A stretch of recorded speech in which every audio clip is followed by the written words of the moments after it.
Thank you very much, and nice to see you again. So I will talk to you about how we can make use of this promise of AI for improving urban population health. And if we may, let's take a step back. If we look at the past 40, 50 years, we have made tremendous scientific breakthroughs, and that has extended our life expectancies significantly. And most of that gain was thanks to the advances in cardiovascular care, where we had the first evidence-based medicine trials in the 70s, 80s were all in the field of cardiovascular care, as an example. At the same time, we now see in the past 10, 20 years this convergence of the scientific innovations with the technology breakthroughs. And that convergence now allows us to bring health and care where people need it, when they need it, even in their living rooms. But still, we see that we are not getting the problem of cardiovascular disease under control. And I take this as an example because it's the #1 burden of disease in the world, responsible for 21 million deaths every year. That is far too many, and an enormous economic cost. So the reason is that we need to go a step further. We need to understand this better and use the data and now the AI tools that we can use for that to truly understand what drives cardiovascular health. And addressing cardiovascular disease is not only a question of understanding it, because on the care side, we actually know very well what needs to be done. We know what are the treatments, we know what are the diagnoses are very easy for cardiovascular diseases. So we need to do better. Look at this. This is a very reality-based graph. This is a graph for diabetes, but it's exactly the same for hypertension or high cholesterol, you name it, any risk factor. We have a population that is healthy, and within that population, for cardiovascular risk, there's at least 40-50% of the adults with one cardiovascular risk factor, be it hypertension, high cholesterol, or diabetes. From those, only half of those get really detected in time to be able to get their risk factor treated. All the other 50% walk around in the population without diagnosis. They often do not have symptoms because cardiovascular risk factors don't give you symptoms, at least not in the beginning, until you experience an acute event. In New York City, half of the people with a heart attack has never had a diagnosis of hypertension or high cholesterol or you name it. So this is a big issue. We miss a big part of the people with a cardiovascular risk and let them run around in the population. Once you get diagnosed, you have to be lucky to be treated adequately. Only half gets the right treatment at the right time at the right dose. And from those treated, only half will get their risk factor under control. So we're really not doing what we need to be doing in cardiovascular management. On the other hand, we don't even know why we have so much cardiovascular disease. We blame it always on the individual. It's linked to our behaviors. We eat too much, we smoke, we are not exercising enough. You know all the risk factors. You always get blamed for your cardiovascular disease because of these. Well, that's not true. We know that only 20% of the cardiovascular outcomes are driven by the care you access.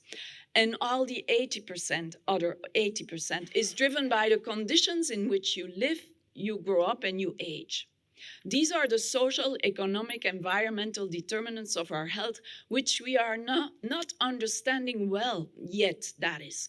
Because that's what we set out to do at the Novartis Foundation with AI for Healthy Cities, an initiative that runs across New York, Singapore, Helsinki, and here in Basel, Lisbon as well. And we have brought together the data from existing data from the health systems, all of the health systems, with data from all these health influencing sectors, be it housing, transport, food, education, income, you name it. And we let the machines tell us what are the main drivers of cardiovascular outcomes. And we don't do that for the research per se. We do that to translate the results into action. So we want to use these insights to then make better targeted interventions or different interventions in population health. In New York City, for example, this is the first paper out. All the others are following soon because the analytics are finalized. We worked together with Microsoft as our partner. We brought together data of all of the US. And these data were perfectly able to predict how many people in New York City per census tract, it's 2,000, 3,000 people area, per census tract, who would get diabetes and where there would be less diabetes or more diabetes. So you can see in this list, the top 4 was doing most of the predictive work. And you can say that 70% of diabetes is predicted by your education level. Low education is the first factor. Having food assistance, meaning you need social assistance, no access to internet, and living alone, especially if you're over 65 years old. I can tell you for hypertension, it's similar. In Helsinki, exactly the same results. It's all linked. 80% of your hypertension is linked to your socioeconomic status and your social isolation. Living alone is very bad for your health. Be that in Helsinki, it's mainly the middle class, meaning the people between 30 and 50 years old living alone. In New York, it's mainly the older people living alone that are driving. So now what this gives as an opportunity, these insights, we translate that into action. I said, but we can now predict in that population who's healthy, who will develop a cardiovascular risk factor. Without clinical exams, without biological samples, I would love to use the genomics and the metabolomics that you were referring to, Ali, but we don't need it to predict who will develop a cardiovascular risk. We can do that only on your social, education, economic backgrounds, and all these drivers behind cardiovascular outcomes. We cannot target our early detection efforts. What I mentioned, what we did in Sao Paulo is a very heavy lift, if you may, to go measure blood pressure and other risk factors in a football stadium. It's not so easily done in Sao Paulo, where everybody goes to the football matches. So you have to target it to where you will have the biggest effect. And this we can now do because we deliver a map to the New York City authorities or the Helsinki city authorities. They can perfectly see what are the top 3 drivers in each area of their city. And with that, they can target interventions much better. We can now predict who has a better chance of getting their risk factor under control. Why is it that only half of the people diagnosed or treated get their risk factor under control? We need to understand that. It's not only linked to the individual not behaving properly, it is linked to many other factors because these behaviors mediate only 20% of these effects. So it's not linked to the behaviors, it's linked to these structural issues in a society. Now we can even predict who is at the highest risk of an acute event. We could already predict that with the good old Framingham risk scores, where you need to do a lot of sampling and clinical exams. This predictor, developed in Singapore, works better, overpasses massively the classic, even localized Framingham risk calculator without any sample or clinical exam. So you can now use these insights from AI for Healthy Cities to translate them into action. And that's what we do to bring these insights in our existing urban health initiative that runs around 40, 50 cities in the world. Cardio, it's a very simple approach to implement what we know needs to be done, implement the scientific evidence around cardiovascular management, earlier detection, adequate management, reform policies with proven benefit on health, use data and digital to drive decisions and changes in the health system, intersectoral collaboration, as it has to be with all these other sectors. And the O of cardio is the main letter, local ownership. Each of these initiatives is driven by the local health authorities or the local health system managers. It has to be to make it sustainable. So this very simple approach proved in Sao Paulo, in African capital cities, in New York City, it gets to reduce overall cardiovascular risk. And with the first example in Sao Paulo, looking at hypertension, we tripled blood pressure control rates in 1 year of implementation, which translated into 12% less strokes and 13% less heart attacks, which is on a population of 16 million people, a very large number of people impacted. So this approach now is rolled out throughout 30 cities in Brazil and 50 cities globally. We are in Europe, here in Helsinki, in Leuven in Belgium, in Amsterdam, in Lisbon. In the US, we are in New York, we start in Houston, we are in Singapore, we start in Brunei today, in fact, and in Indonesia. We do this all over the world, and it works everywhere by its crystal clear focus, data-driven decision making.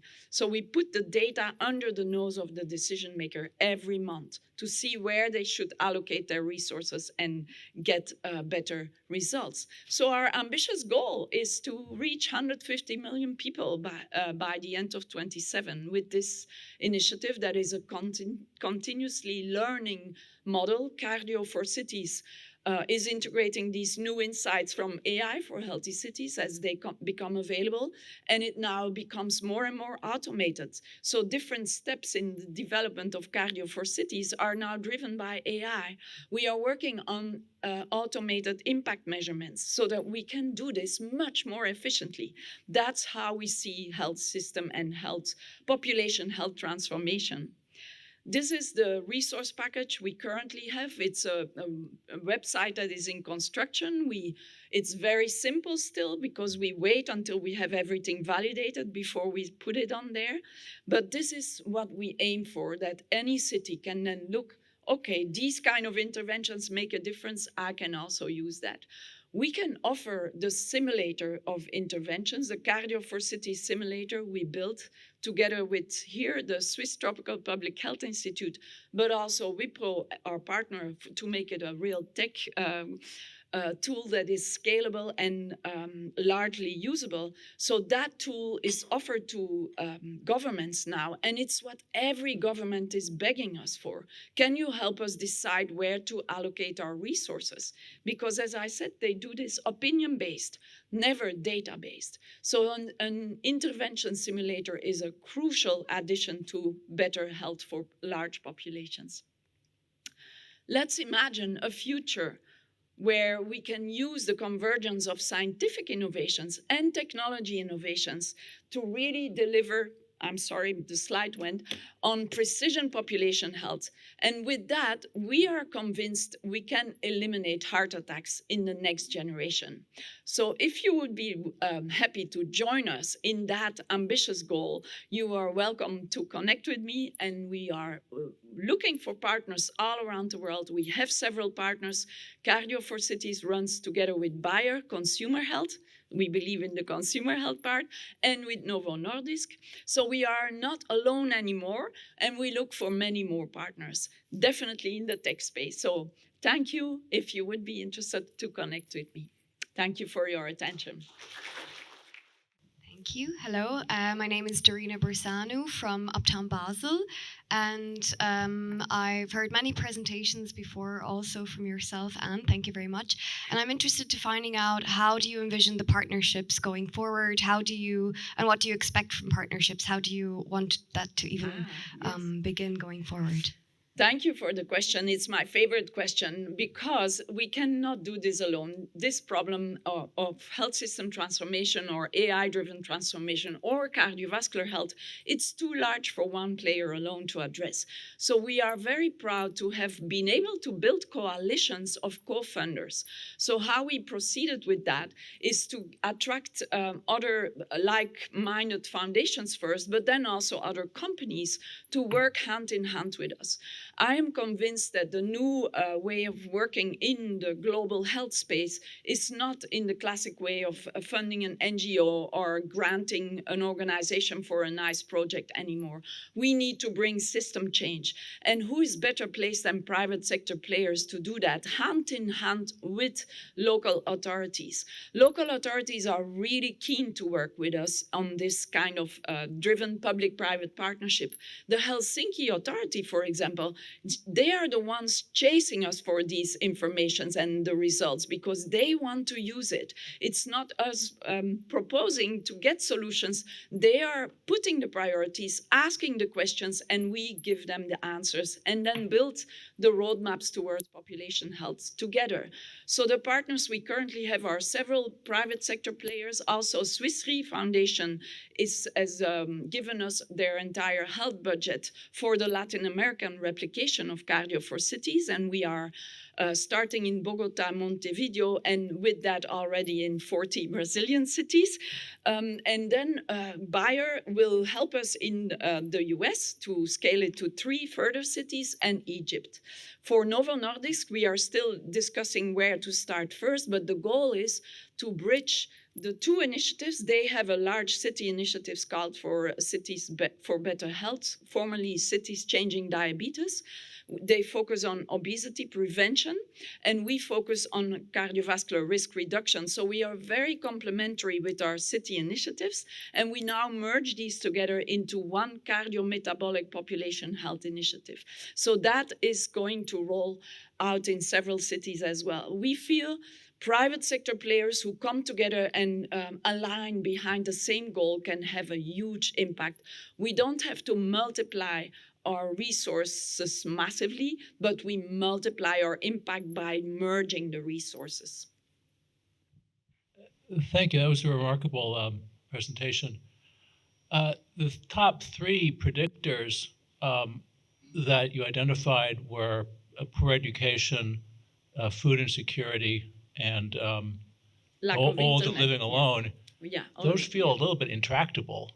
How do you, in fact, intervene and help in those situations? These are associations with cardiovascular outcomes that they don't prove causation. So we are not trying to intervene on each social determinants, as many of those are not even modifiable. It's like demographics. But we use it to target our known interventions of earlier detection or predicting who will be at risk to these population groups or these places. So we can now work with the cities hand in hand to build a roadmap that uses place-based action. And that is what makes a very big difference for them. But we are not necessarily acting on the social determinants themselves. That is the role of the city, who brings together the different social sectors. And usually that's new as well, because intersectoral action in a government doesn't exist. Usually ministries of health don't even speak to ministers of finance or ministries of IT. Maybe that is a bit improved now, but it's still a big issue. So this intersectoral convening we do is also new for them, but it helps to address some of the findings. Yes, thank you.